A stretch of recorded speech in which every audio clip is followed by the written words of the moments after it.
Welcome to the Agent Leader Podcast. My name is Brent Kelly, your host. Thanks so much for joining me on this episode. And today we're going to talk about, why did I do that? About avoiding commission breath. Avoiding commission breath. And I'll talk more about that and why that matters. You may have heard that term before, maybe you haven't. But if you're an agency leader, you're a sales leader, a sales manager, you're a producer, you're anybody in the agency who's out to grow the agency by retaining and obtaining ideal clients, take a listen. This podcast is certainly for you. It's a big deal. And I want to make sure I address some of the key areas of how you can truly be a risk professional and avoid that stinky commission breath. As always, the Agent Leader Podcast, the purpose is to help you, the agency leader, gain clarity, build consistency, and make a commitment to become your best version possible. In our book and movie, Best Version Possible, and the experience of the best version possible is all available. The book, you go to sitkins.com/BVP, sitkins.com/BVP to get the book. We also have audiobooks, and the Kindle version is available, so you can check those out, as well as the movie, the BVP experience. If you go to sitkins.com/VIP, you can hear the whole story on our documentary of what we do, why we do it, and how we help agencies win out in the marketplace. So make sure you check those out. Want to get in, by the way, this is going to be a solo podcast. This is me sharing a conversation from my heart to you. I love to do these once in a while. I may be doing more of them as I continue to get feedback and during coaching calls. We just got done running, we're finishing up a few more, but we have run so many programs, which has been it's exciting, and it's a great growth experience, certainly for those attending, but for us as coaches as well. With the roundtables and the feedback and the conversations. But we've been doing a number of camps, and in particular, the one that's probably the best known for is our Producer Fit program, our sales training camp that we run. And I had some great conversations. And one of the topics that came out in an area of differentiation was this. And I mentioned to the group, I said, if you're not careful, your conversations can sound a bit like commission breath. That's what the future ideal client or prospect, whatever term you use, is hearing. They don't hear someone who's truly asking the right questions and engaging them in different ways. They hear someone who's looking to make a sale, that commission breath. So you may have heard that term before. It's out there. I'm not the first one to use it, but I do want to talk today about what it means to have commission breath, what it sounds like, and 3 areas that you as an agency, as a producer, can work on to develop, to make sure that you truly are standing out and not having that commission breath that I mentioned. So again, get your mint ready. Every time that I'm going to be giving you a reason, an idea, or something you could do to reduce or avoid commission breath, just pretend you're popping in a mint, right? And you're learning to stay away from some of these terms and things that we talk about.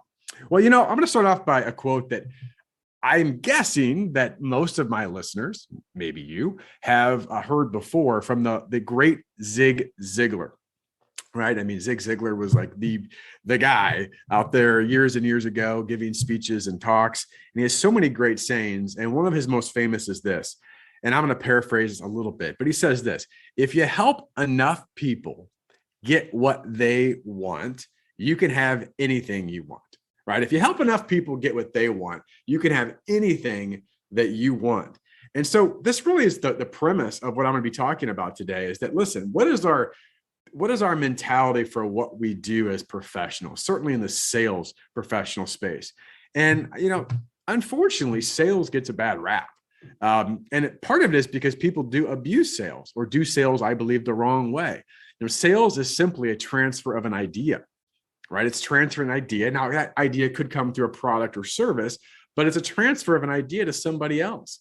And when it's done, as it should be, with the right intention, that we truly want to serve and help you, well, guess what? The more sales you make, the more that you're helping other people or businesses in the marketplace. In fact, I read a book many years ago now, been around for a long time. It's called Thou Shall Prosper. Thou Shall Prosper. It's a book written by Rabbi Daniel Lapin. And in this book, he's got different principles on money. It's great read. But one of the things that I remember just off the top of my head from this day is that he talked about dollars, right? That when you earn money, what those really are certificates of appreciation, right? When you do the right thing for people and you make sales, you are getting in return truly a certificate, money of appreciation. Thank you for doing that. So if we're doing this, and just to start this off, if we are approaching sales and conversations in that matter of not what can I get, but how can I give, right? And as Zig Ziglar said, if you just help enough people get what they want, you can have anything that you want. So let's just start off by, just thinking of situations out there that I'm sure you've dealt with. I mean, because have you ever had a conversation with a salesperson or some type of interaction with a salesperson, and they didn't verbally say that they needed commission, or that's why they were having the conversation, or they were supposed to say something. They may not have directly said that, but you could tell that they were in it for them or their company and not for you, right? And again, you can feel it. There's a presence around it. The commission breath, you can smell it. And I'll tell you, it is also a common problem in the insurance agency world, right? With producers in particular, obviously. And, some of the things that it may smell or sound like or feel like are things like when you hear things like, we'll give you a really competitive quote, or we can get you a really good deal. Hey, we're a full service agency. We can help you with anything, right? So no matter who they are, what they want, we can help them, right? Oh yeah, we got that too. We got that. We got that. We got that. Oftentimes commission breath can sound a little bit like, let me tell you all the tools and resources that we've ever used or we have potentially access to. Let me tell you about this and this and this and this and this and this and why it's going to benefit you, even though I've never asked you a question, right? So there's kind of that list selling. And a big part of this, and I just mentioned this, overall, it's that there's too much telling, right? Too much telling people what they should think or what you think they should think or how you think they should feel, versus slowing down and asking questions with purpose. So I want to go through 3 things to think about. Now, this is not the end all be all list, right? I know there's more than this, but there's 3 things that jump out to me in my experience. I spent 15 years as a producer in the marketplace. I spent several years after that working with agencies across the country, and now almost 5 years with Sitkins, working with hundreds of agencies and hundreds of insurance producers. And so now it's not just my experience, but what are the best doing, and what are people that are struggling? What are maybe they doing? So I want to put this all together for you to think about some things that really jump off the page to me. So have your pen and paper ready. Number 1 is this. This is the first thing I would say to avoid commission breath, is to truly know your value and own your model. So know your value and own your model. So I want to start with the know your value. And oftentimes you can hear this in talking to producers in particular, whatever title, maybe you give yourself the title, the advisor, but whatever it is, those who are out there to grow and earn relationships and produce, right? But you'll hear things like, well, I'm just an agent. I'm just a producer. And right away, I can tell you, and typically these are newer, younger agents or producers, or maybe newer in the game, is that they don't really know their value. And they position themselves immediately more as a commodity, or they position themselves as just another person because, gosh, we know there's a lot of them and we know that insurance is kind of stinky, right? All those things. That's where they come across. And one of my favorite quotes that I heard years ago is this, that if you don't place a high value on yourself, rest assured the world will not raise the price. If you don't place a high value on yourself, rest assured the world will not raise the price. So, one of the terms that we use and we see oftentimes in the insurance agency world is the term quoter and floater, right? There are a lot of agencies, a lot of producers that are truly quoters and floaters. And what do I mean by a quoter and floater? Well, exactly what it sounds like. They do a lot of quotes and they float, right? Quote and float, quote and float. And it's just how many transactions, how many quotes can I get, regardless of if it's a fit or do we have the tools and have I asked the questions? Hey, you got a pulse. You have maybe a checkbook, I'll get you a quote, right? Just give me a shot, I'll get you a quote.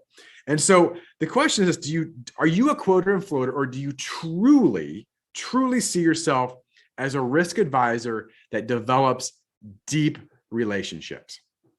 A risk advisor. In fact, one of my favorite, this is so simple, but so powerful. In our sales mastery program that we run, one of the top producers there, and I may have mentioned him before. In fact, he's been on the podcast, but his book of business it's been around 4 million, right? In revenue, not premium, right? Revenue. So doing some things the right way. One of the things that he said is, listen, my two things that jump out at me is number one is when I made the switch to start to truly win in the marketplace, I saw myself, felt myself, and acted like a business consultant. That's what I did. I'm here to consult with businesses to help them do what? To help them move their business forward. How can I help you move your business forward? Because that's my mindset. That's where it starts. Yes, there's going to be tools and resources and things and risk transfers and all that we have to get to. But at the heart of it, I'm a business consultant, and you could be a personal risk consultant, right? That is helping to move business or people forward in their business or lives. And a big part of this is you got to stop practice quoting. Now, this is one of the mantras that we have as Sitkins. In fact, we have posters that say no practice quoting. No practice quote. We don't need to practice quote. Now, if you started a month ago or whatever, and okay, fine. But outside of some of that, you don't need to practice quote. Are you truly qualifying these accounts? Because when you qualify and you're saying things like, I'm not sure if there's a fit. Well, guess what? You don't smell like commission breath because you're not just trying to get a sale. You are truly understanding if there's a fit. You know, my goal in this appointment is to better understand how you and your company manage risk. I'm going to share a little bit about our unique process. And at the end of this conversation, we can determine if there's a fit and we want to continue to move forward in these discussions. Does that sound fair enough? Right? That is not a sales commission breath type of statement or question. It is truly trying to position yourself and understand how you are going to get knowing your value and owning your model. And a part of owning your model is what are the rules you're going to play by. Now, you got to set the rules. As many of you know, if you listen to this podcast, I am a father of 5 kids. And I will tell you, in raising 5 kids, and now right now they're 18 to the age of 4, but certainly the younger ones, but even the older ones to a degree, like when you're playing games with them, if you don't establish the rules of maybe a game they haven't played before or they're learning, like they will change the rules on you. Why? So they can win, right? Like, well, I don't like that rule, Dad. No, here's the way I play. It's like, no. That's not the rule. That's not how we play. Well, that's how I play. So up front, the same way for you as an insurance producer, and again, for all the leaders listening to this, when you're working with your producers in particular, is are you establishing base rules of how you're going to play the game? Right? Is there a specific process you're going to follow? Is there certain rules around decision-making? Is there certain rules around the timeline? Is there certain rules on how many competitors you're going to play against? Now, I can give some of my thoughts on it. Now, again, there's such a variety in the different types of insurance and niches and all that. We get that. But the bottom line that I want to share is just know the rules you're going to play by and live by them. Because if you play by whatever rules whatever you feel like that day, or whatever the person you talk to, you're going to drive yourself crazy. Plus, if you don't establish rules, if you don't have a process, if you don't have a way of doing things, you smell like commission breath. Because obviously, if you don't have a process, all you really want is just money.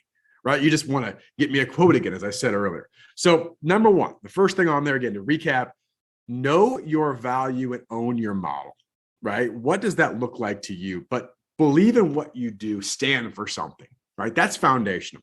So let's get a little more tactical here. And this isn't going to be surprising, but just think about where you as a producer or your team is positioned. Number 2 is consistent pipeline development. Consistent pipeline development. There's a reason why I paused there, right? One of the things that we see, and we teach this in our programs, is that there are ups and downs in sales cycles as far as producers, or the results, I should say, right? That you have like a good quarter, bad quarter, good quarter, bad quarter. Could be a good month, bad month. Could be a good half year, bad half year. And the reason why is, well, it depends on the sales cycle. But what happens is, as you build your pipeline, you begin to make some sales. Once you get some sales, one of the first things that we ease up on is what? Prospecting, pipeline development. We forget, we take it for granted. Then we go, oh, crap. And then it's too late again. We've got to go back and go back again. So the question I would ask you, I'd ask any producer, I'd ask any agency is, how important is a full pipeline to a producer's success? How important is a full pipeline to producer success? Well, the answer is very, right? On a scale from 1 to 10, I'm guessing you would answer right there at top, close to 10, right? But then the second question is, how do most producers truly invest in their pipeline development, in consistent pipeline development? Would it also be a 10? If it's a 10 in importance, should it not be a 10 in consistency? Every single week, what is my pipeline focus this week? Here's a shock for all of you. The best producers we work with make pipeline development a mandatory action every week. It's not when it's convenient. It's not when I feel like it. Now, they may go about it in different ways. As you've got larger books of business, certainly there's different things they can do. They can certainly lean on their clients and referrals and replication that we talk about all the time more often. But the point of it is they've got stuff scheduled of pipeline development. Right now, get the weeks that they're working, there's off weeks, there's vacations, there's holidays. We get that. But when they're in the game, one of the things they're going to be playing in that game is pipeline development. So what does a full pipeline mean? Seems like a pretty obvious question. Well, it means more opportunities than time, right? When you've got a full pipeline, you've got more opportunities coming your way than you have time, which is a pretty good place to be. It also means you get better results. This is shocking, right? Just shocking. When you're full pipeline, you have better results. Well, what does that really give you? When you've got more opportunities than time and you're getting great results because your pipeline's full, what does it really mean?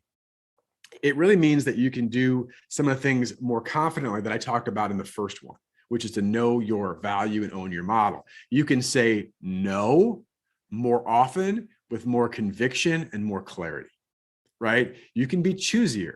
You can be more selective, whatever term you want to use. You have the power, right? The power and the confidence that comes with that power to say, you know what? I don't believe this is going to be a good fit. I don't play this way, right? It gives you that power. And just think about that. What does that give you? Well, it's back. I said it already, confidence, right? So if you could develop your pipeline, go every week, I'm going to give myself more chances, more at bats with the right people I want. Or again, when you're starting to figure this out, more opportunities in general, then I can begin to filter. And if you've ever told, and I'm sure many of you have that are listening, but if you've ever told a prospect, or as we'd say, a future ideal client, although those are less likely because we've identified people.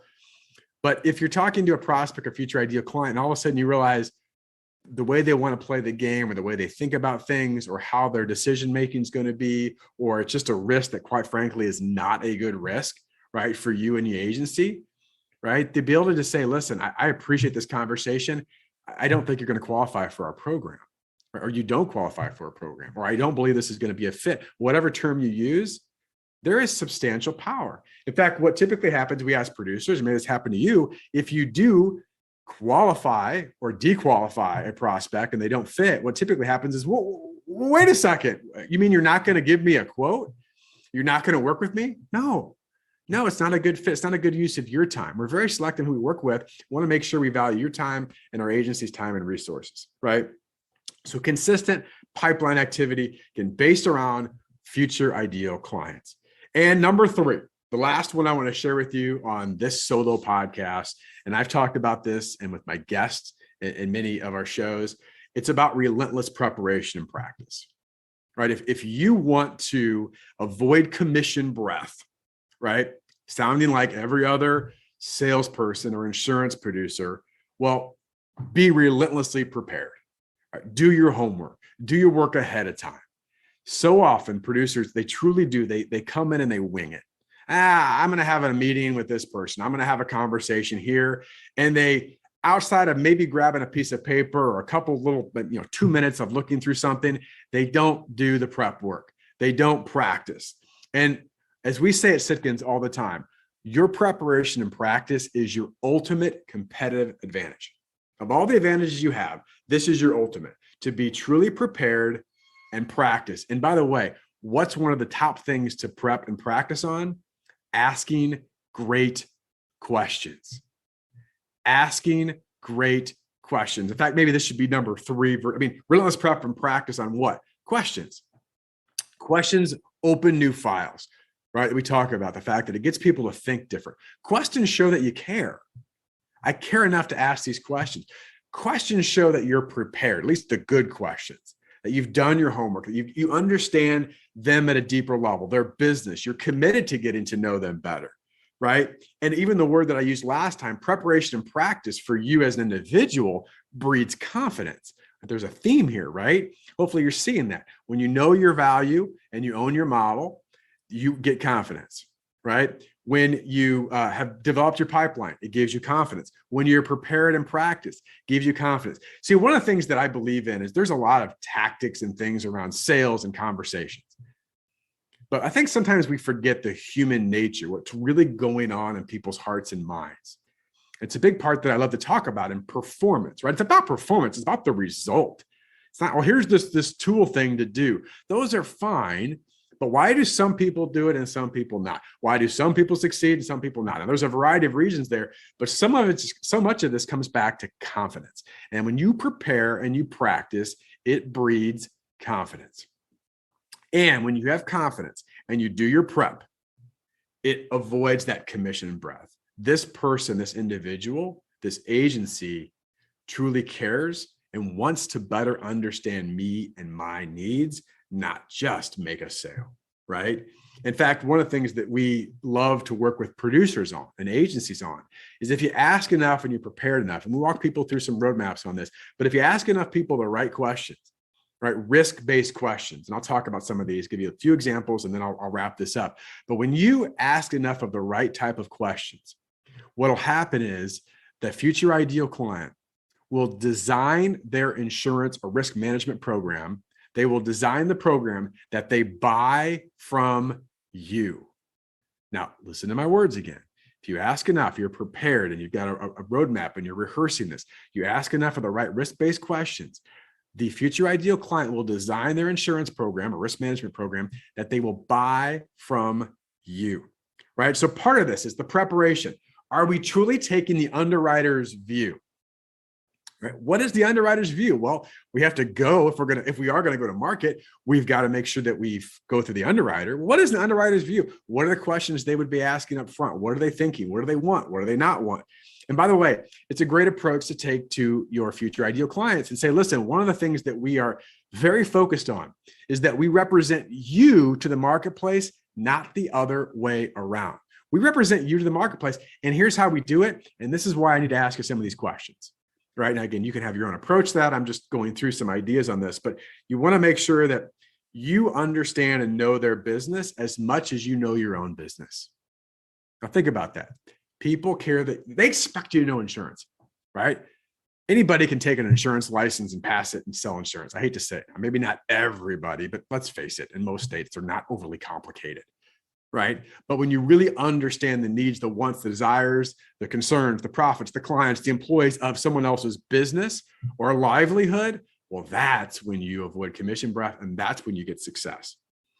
Also, part of this is ongoing skill development.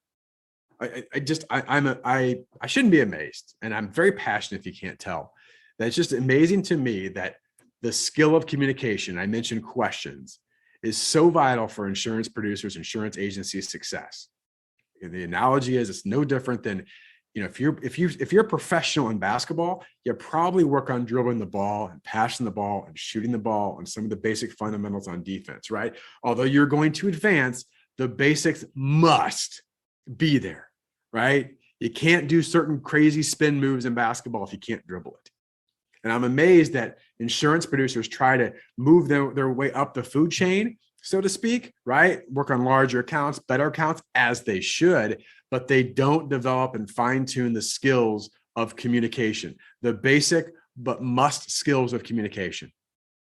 How do I become a better question asker? How do I develop skills of active listening? How do I begin to present with influence? How do I use my tone of voice? What does my physiology look like?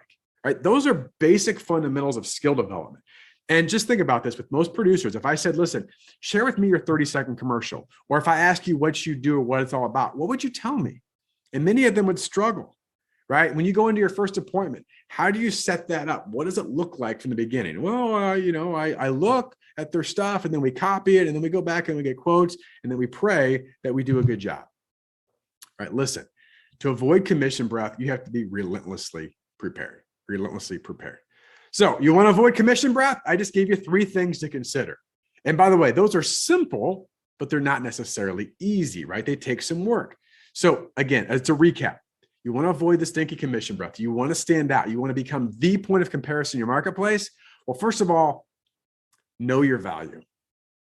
Understand that you do have great value in the marketplace. And part of that is owning your model. Like, who are you and what do you stand for? If you don't stand for something, well, why would anyone else think you stand for something? So what is it that you own and that you, in as far as your value? Number two is consistent pipeline development. This should be part of your weekly plan. Where am I to develop my pipeline this week?